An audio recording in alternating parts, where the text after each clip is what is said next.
Phumlani Majosi, the author of Lessons from Poor Heroes. This is the Phumlani Majosi show on public policy. It's awesome to be back. It's a big week. Our President Ramaphosa is in Washington, D.C. this week for the negotiations with Trump administration around South Africa relations. I have a very interesting guest today. I'm sure you do know him on social media.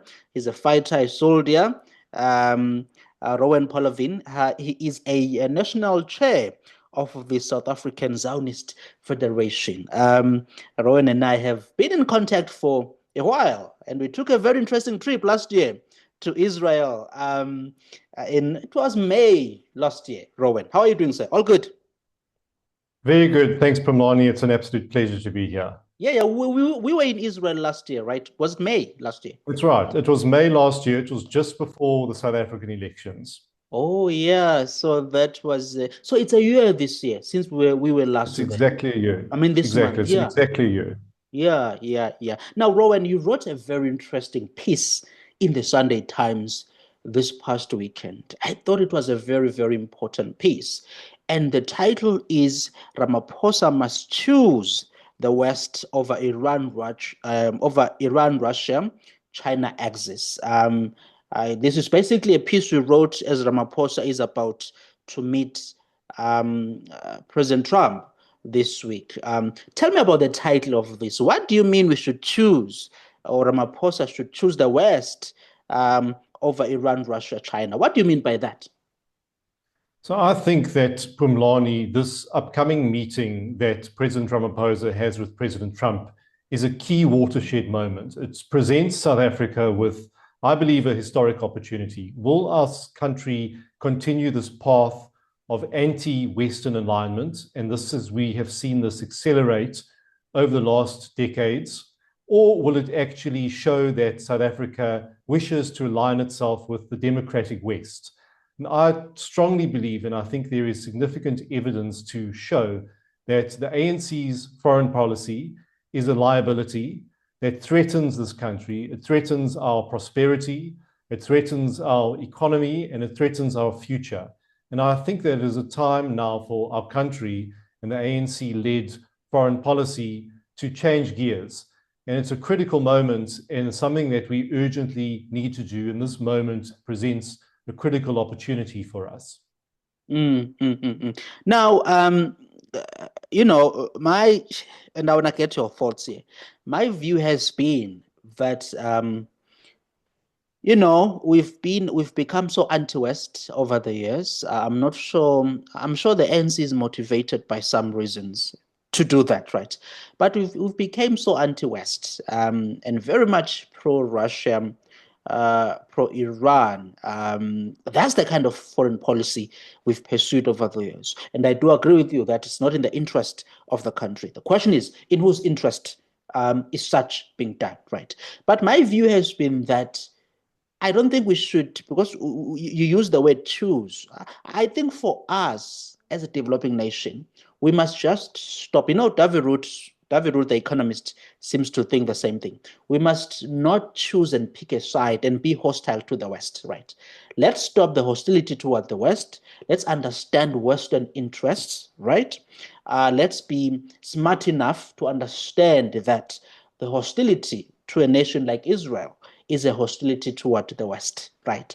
Stop that hostility, restore the relations with Israel, work well with Western nations, but that's not to say that we should be anti-China, because we cannot ignore the fact, Rowan, that China is, some have argued, already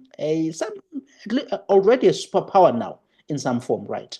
Many nations, they are trading with China. We cannot run away from that, and we should trade with them for the benefit of our nation, right? For the good of our economic development. But the anti-West attitude, hostility, right, should come to an end. And I do believe that it can be done. I agree with you, Phumlani. It's not a zero-sum game. It's not mutually exclusive, and that's certainly not my argument.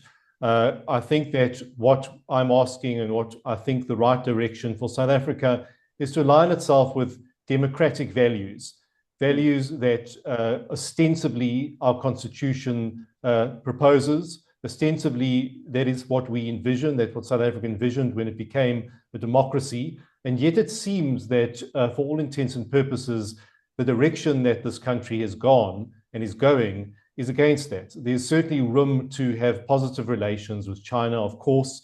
It's a significant market for South Africa. The majority of South Africa's exports, the number one country is China. But this cannot exclude the most powerful country in the world, the most important country in terms of its economy and its politics, which is the United States.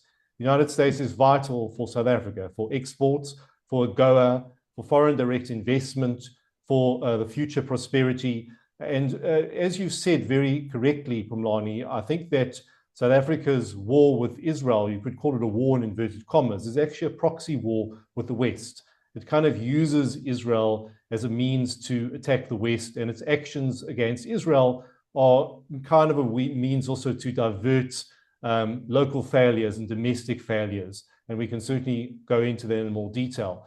But I believe now South Africa does need to stand and take a moral stand, actually show where it stands, stop with this equivocation, stop pretending, as South Africa does, that it has some kind of neutrality on the war with Ukraine and Russia.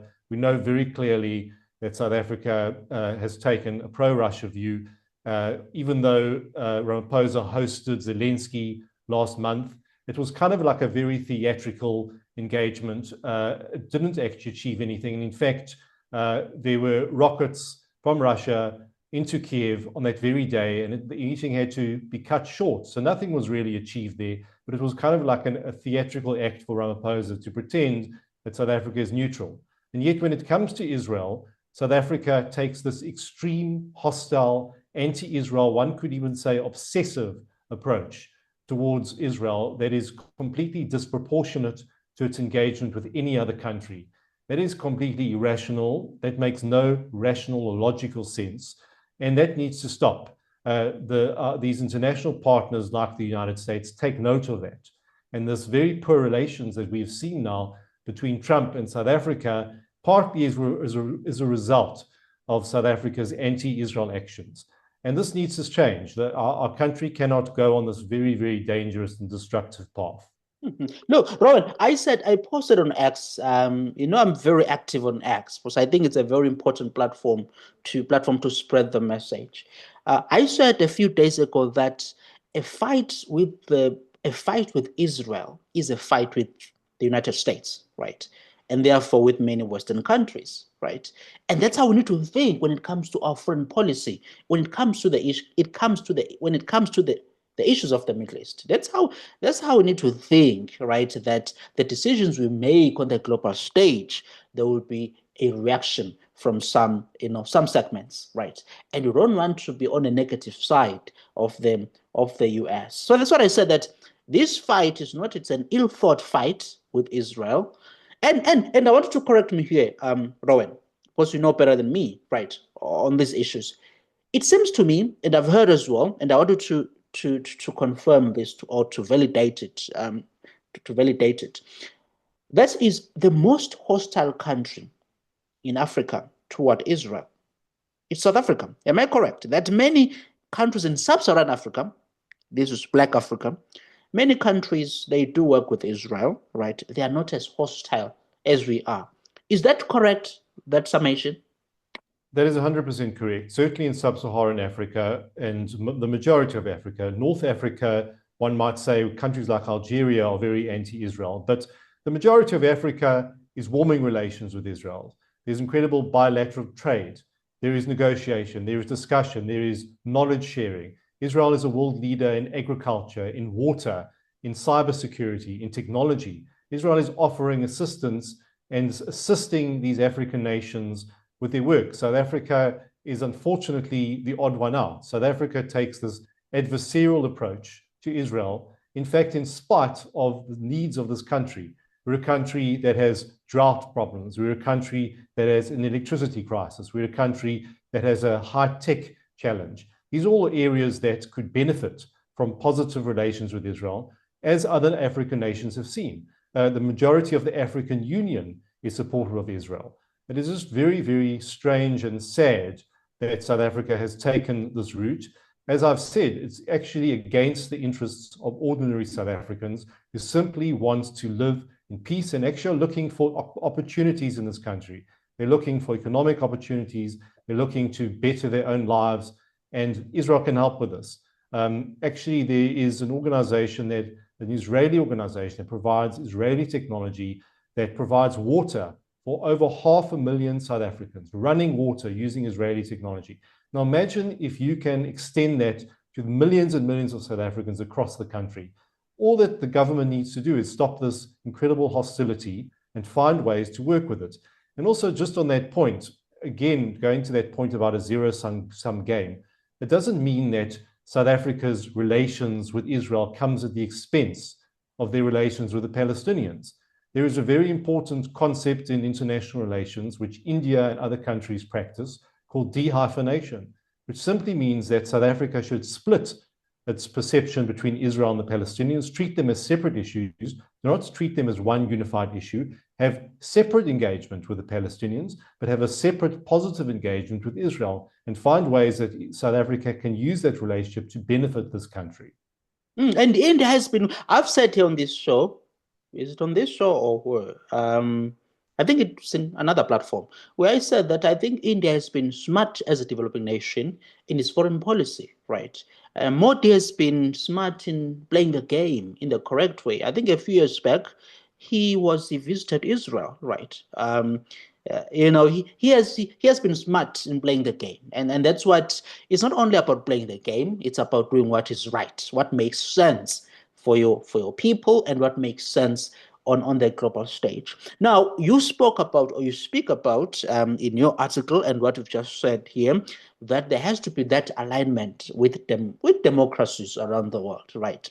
Not these dictators, despotic rulers. And I've said, Rowan, that in my observation, I think we have more in common with the United States than with these dictatorships in many countries around the world. And some people will say, well, it's a different system in there. But all I'm arguing is that we do have a democratic process here. We are a democracy, a young democracy, right? We are quite a diverse country, right?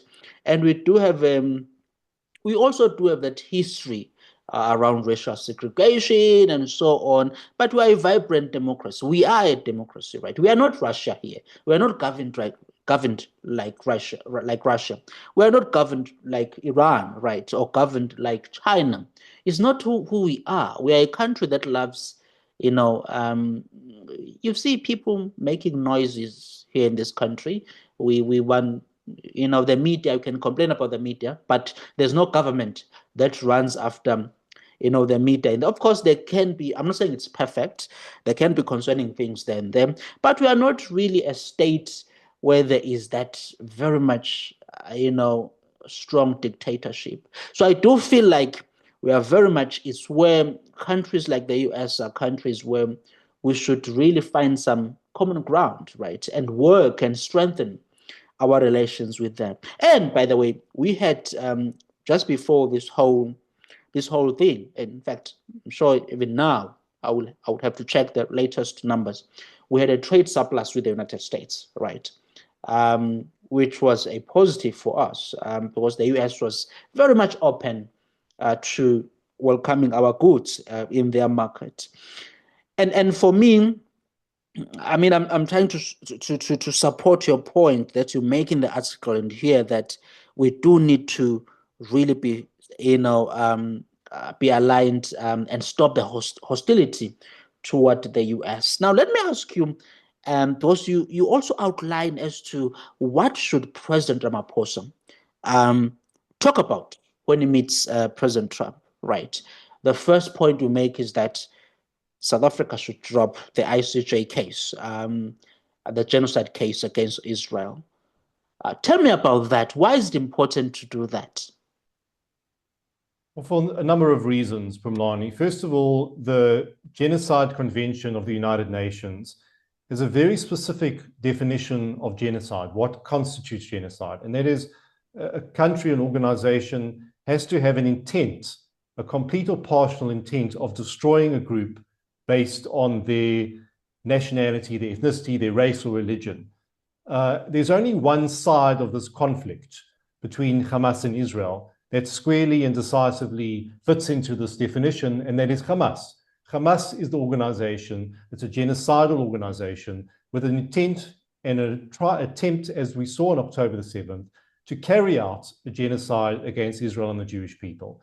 Israel, on the other hand, as a sovereign nation, and any sovereign nation would say the same thing, has an obligation to self-defense, to protect itself and her citizens from this ongoing genocidal threat.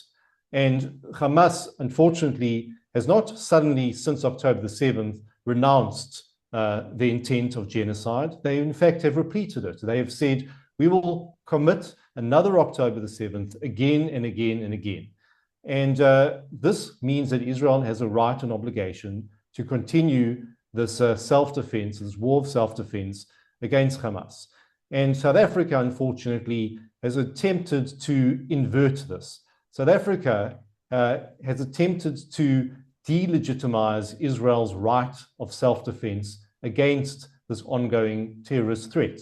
And it, in fact, unfortunately, in so doing, has actually completely inverted the meaning. They've diluted the true meaning of genocide. And that is an absolute tragedy against the real victims of genocide in Africa, in the Middle East, and in other places. And it is absolutely imperative that South Africa finds a way out of this mess that it has created for itself, because it has undone the actual meaning of what constitutes genocide, and it's accused the victims of genocide of perpetrating it. And America is the biggest ally of America, the biggest democratic ally in the Middle East. One of the major international allies is Israel. And this is a decades-long alliance between the United States and Israel, two countries that share democratic values, that operate as democratic nations and spread their own Western, pro-Western ethical frameworks and values. And South Africa has taken this adversarial approach. So, as I said in the article, one of the key things to create, to show that South Africa has good intentions, ought to, and this is probably not something we will see, but I think if you look at it rationally, this is what South Africa ought to do. They ought to show in good faith that, in fact, they're withdrawing from this ICJ case. There is precedent. There's an Article 89 in the rulings that allows South Africa, allows the country to withdraw. I believe that is crucially important as a measure of good faith. Also, on top of that, as you will know, and as listeners will know, South Africa has withdrawn its ambassador to Israel. So as South Africans, we don't have an ambassador in Israel. It's technically downgraded diplomatic relations between Israel and South Africa. And unfortunately, Israel has also withdrawn her ambassador to South Africa. So what we actually have is a sad situation where South Africa and Israel do not have full diplomatic relations. And that is an absolute tragedy for all the reasons that we've outlined. And again, I say in the article, and I repeat that, I think that Ramaphosa needs to say that South Africa intends to restore full relations with Israel and exchange ambassadors. I think this is crucially important. I think we need an Israeli ambassador in South Africa. South Africa needs an ambassador in Israel. And there are tens of thousands of South Africans who go to Israel on trips, on programs, on Christian pilgrimages, and all kinds of things, and they don't have support. They don't have diplomatic support. So that's a massive, massive challenge. So I think this is crucially important, and it will help towards what I would say is called renormalization, where like South Africa and Israel have historically had relations. They need to, what I would say is renormalize. And you could even talk about that in the framework of the Abraham Accords, which we can discuss. Yeah. And what you've just mentioned now was your second point in your article about the full restoration, right, of relations. That was your second point. Your third one, I want you to touch on. I think you've already touched it or touched on it a bit, but I want you to go back and explain more. And that is, you say third, adopt a de-hyphenated approach, right? Engaging Israel and Palestinians as separate diplomatic tracks rather than conflating them. Explain that quickly. Exactly. So that's what I mentioned a bit earlier, in the sense that exactly as India and other countries have followed this model, like we know that the ANC has long-standing relations with the Palestinians. This goes back to the 60s. The ANC considered themselves as brothers in arms with Arafat. It was a kind of Cold War anti-Western alliance, and that has continued very much to this day. And no one is saying that the ANC needs to cut off relations with the Palestinians, and we can go into the complexities of who represents the Palestinians and which factions. That's a whole different discussion. But no one is saying that South Africa should cut off relations with the Palestinians. That's fine. But unfortunately, South Africa creates this confluence of Israel and the Palestinians, and it's always treated as one hyphenated issue. What I'm saying is that South Africa ought to adopt a de-hyphenated approach. In other words, separate the issues, treat them as two separate but not connected issues. Say that we will benefit from this positive engagement with Israel, will benefit from trade, will benefit from resources, from technology, from cybersecurity, from the positive relations with Africa, from the Abraham Accords, from relations with the US. Deal with that as a separate, distinct thing to South Africa's engagements with the Palestinians. I think that's a very fair and reasonable and pragmatic approach that South Africa ought to adopt. I'm speaking to Rowan Polovin. He is a chair of the South African Zionist Federation. Here now we are talking about Ramaphosa's upcoming trip. Well, he is already he's going to be in the US today, I'm told. I don't know if he has landed in Washington, D.C., but he is in the US this week for a working visit to meet President Trump. So it's a big week. I've been looking at the media, many columnists, writers writing about this trip. What should Trump do? How he should behave? It's been fascinating. It will be interesting to see the outcome of the meeting. Now, you raised there are very important 2 points you've just raised. I had lunch with a very interesting, one of South Africa's very respected political economic analyst last week, and he said, what South Africa ought to be doing is to restore full relations with Israel, send an ambassador there, upgrade the ambassadorship, the relations, send the ambassador there, an ambassador there, and then, relations are restored. That was his first point. The second point was that he says, the West is not upset or angry, or the United States is not upset and angry at South Africa simply because South Africa or the ANC government supports Palestine, right? That's not the reason why the US, the US is upset at South Africa. But it's very much fronting for Iran, being very much pro-Hamas. That is a problem. If they feel that they can, they have the support for Palestinians, that's fine, but not to a point where you endorse or condone barbarity of October 7, right? And come out after October 7 and blame Israel, which is what the official statement did after the October 7 attacks, the official statement from our government. So for me, I think I fully agree with that approach. Normalize relations, and then and not be left behind. What do I mean when I say not be left behind? You touch on the Abraham Accords. Explain that to us about that those accords, because I've heard a similar view as per your article and what we are saying now.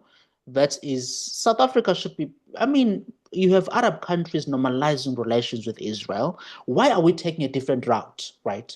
Why are we going in a different direction and continuing with hostility when Arab nations themselves, they are normalizing the situation with Israel? Why is it important?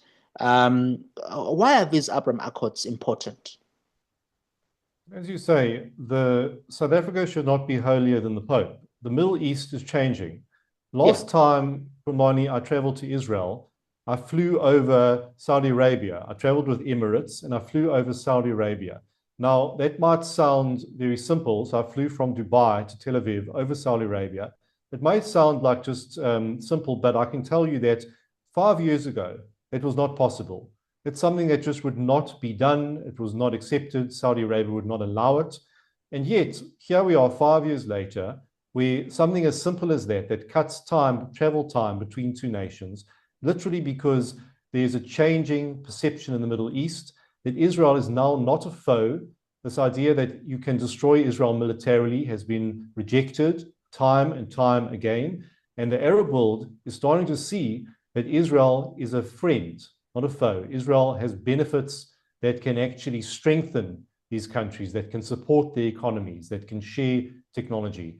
And the framework of the Abraham Accords, which was signed in September 2020, began with Israel and the United Arab Emirates, with Bahrain, and then here in Africa, between Israel and Morocco and Sudan. It has had tremendous, significant benefits between these countries.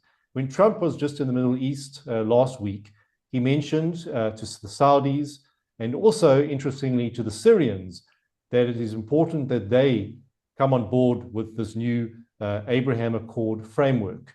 And it's really interesting to see the Arab-Israeli normalization that is starting to happen. And it's the first time that there's any kind of peace deal between an Arab nation, Israel, since Jordan in 1994. And it's a watershed moment for the Middle East. So we see this incredible change, this incredible transformation economically, from travel, as I said, from investment. And again, coming back to South Africa is sitting out in the cold here.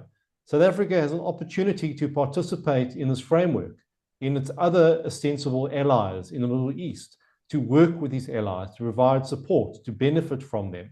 And again, by South Africa taking this anti-Israel position, South Africa effectively is taking a position that is not taken in the Arab world, that is not taken in the Middle East. That's why I say that South Africa ought to re-normalize with Israel. And one could even joke that South Africa should make peace with Israel. It is absolutely crucial that this country is part of the changing world, that we're not living with ANC ideologies that have not changed since the 60s. It is important that the ANC evolves with the times, sees the changing sands of the Middle East, and comes to the party. Otherwise, they will be severely left out. And our country, I believe, can ill afford that. Now, I've asked this question to many people on the show because I'm really interested as to what do people like you think about, whether we could see changes, whether it's in domestic policy or foreign policy, under what is called the government of national unity, right? Now, in your piece, you write that you praise or you give DA's fight against the VAT increase a thumbs up, right? We are saying they were courageous to fight the destructive VAT increase, and that they should use the same backbone to fight in other areas, including foreign policy, right? Can we see a change, right? Can we see things changing in foreign policy under this government of national unity, right? Can we see a serious shift? What we are saying, Ramaphosa must choose the West over Iran, Russia, China axis, right? Can the GNU do that now? Change our foreign policy in the way that you want? So it's interesting, Phumlani, like when we went to this trip to Israel in last May, it was just before the elections, and we saw the elections that the ANC effectively lost. They came under 40%, their majority was smashed, and the ANC suddenly was in a position that they needed to introduce and understand coalition politics. Now, the idea about coalition politics is that, and the sort of logic behind the government of national unity, is that there needs to be some kind of negotiation between the different parties in terms of how they navigate the future of the country in a way that sort of speaks to unity. Unfortunately, what we have seen is that the ANC has clung onto control of DIRCO, the Department of International Relations. And in fact, during the negotiations for the GNU, people said that the ANC refused to even budge an inch. DIRCO, interestingly, they refused to allow any other party to control. It was going to be their thing. And that's a very interesting and problematic point. And we have, in fact, seen the results of that. So the ANC has used that to control the path of South Africa's foreign policy. We've certainly seen that in the past year. They have not allowed any other parties to play a role there. And it is extremely problematic. I said in the piece that it was courageous for the DA to fight the ANC on the VAT issue. But the foreign policy is actually a bigger issue. It's because it determines the general future of our country, and particularly with countries like the United States. It is absolutely imperative, if this GNU is to survive, that parties like the DA start to assert control over things like DIRCO. If they don't, then we set in a very dangerous path. Unfortunately, it doesn't seem optimistic that we have seen any movement there. We've certainly seen how the ANC still clings on to control of DIRCO. We see statements from DIRCO are purely anti-Israel propaganda, pro-Hamas propaganda. If you just go and do a cursory glance at the stuff that DIRCO pushes out almost on a weekly basis, it's just anti-Israel nonsense. There's no proper intellectual, intelligent conversations there. There's no nuance. It's usually problematic, and people read these, people take note internationally. So I really and truly believe that parties like the DA ought to assert the authority and try and assist to manage the future of this country through a more Western-aligned foreign policy. Mm-hmm. As you were talking, what I wanted to say is that the DA has allowed, well, that's not just DA, PA, and others, IFP as well, and so on. They have allowed the ANC to go on with this foreign policy, the foreign policy of this kind, right?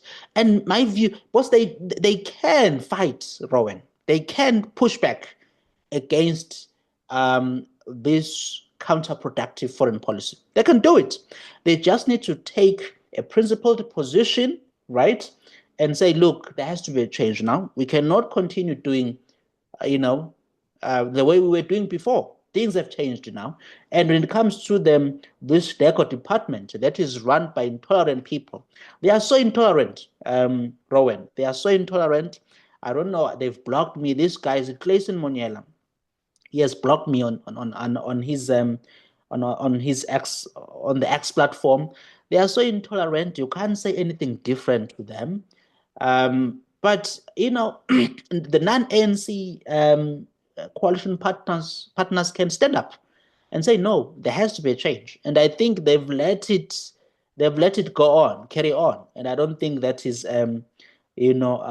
helpful for our country. So but just to close off, so how do you see the future of South African Israel relations? Or let me not go there. Let me just say, what do you think is going to come out of this meeting with Trump? Will South Africa concede and admit that we've done the wrong things and change course? I'm not optimistic that suddenly the ANC will see the light and change. And yeah. I truly hope that when President Ramaphosa meets with President Trump, he won't pontificate and lecture Trump about South Africa, because that's a good point. I've made the same point as well. I've made the same point. Yeah, he has this tendency to lecture people about how the world actually is, and I think that certainly won't go down with someone like President Trump. Won't go down well. I think South Africa needs to adopt a conciliatory approach. It needs to show that it is open to discussions with the United States. It needs to show that AGOA is an important investment, important trade agreement that has proved to be significantly important for this country. And South Africa needs to show that it has a way forward in order to improve relations with the United States. And like I've said, one of the main ways of doing that is improving relations with Israel. And I truly hope that This meeting is positive. As a proud South African, I truly want South Africa to succeed. Yeah. And I also want South Africa to work for all the people in this country. And I truly hope that somehow the ANC will see this, but I'm certainly not optimistic. And I hope the voters eventually will be able to make an impact in possibly the next election. Yeah, I love your point about,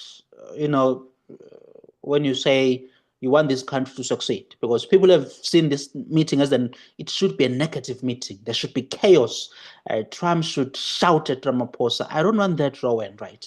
I want the meeting to be professional, go smooth, the issues discussed, and South African leaders must understand, because I'm going to be frank with you here, Rowan. I think in this situation, I'm on the side of the Trump administration.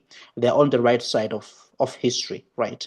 South Africa, Ramaphosa is on the wrong side of history. So, and I hope that our leaders, or Ramaphosa and his people, are going to understand that and change direction. But I don't wish them bad things. Hey, I don't want the meeting to be chaotic and with the shouting and all that. So wonderful to talk to you.